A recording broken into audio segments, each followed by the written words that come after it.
Hey guys, my name's Chris Piscatelli and I'm going to run you through the lowdown concept. The idea here was that by keeping the center of gravity low and by running no lift, but by doing some creative clearancing, we could run something like these 42s and really kind of increase our approach, departure, breakover, all of that, again, while hunkering down. That's the name.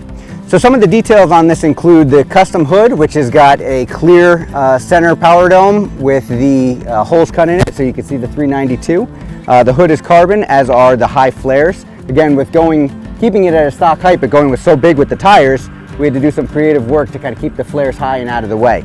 The tires are 42-inch Michelin crawlers with some 20-inch bead locks, and the axles are Dana 60s front and rear. So moving back, we custom coated the car in what we call poison apple red. It takes some of the spirit from some of the 60s race cars, which is why there's kind of the white stripe and some of the other kind of racy details. On the interior, you'll see some of the cool things that we got going on is the custom soft top with the red translucent material that kind of casts the whole thing kind of an evil glow.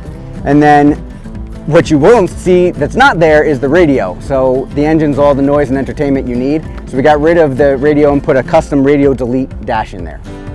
Seats are inspired by the race car vibe as well. Some of the early 60s Trans Ams and Le Mans cars. You get some of that corduroy and grommets. Again, kind of just that spirit of early race cars.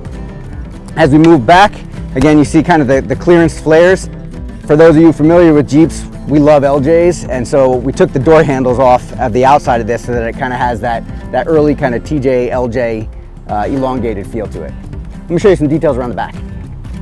I talked about approach and departure angle, so you can see that both in the front and the back, we really kind of shortened up the bumpers, kind of these stubby steel bumpers with tow hooks.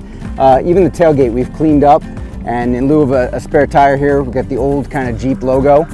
Really kind of tightens up the whole rear end of the car, and again kind of evokes that hot rod spirit.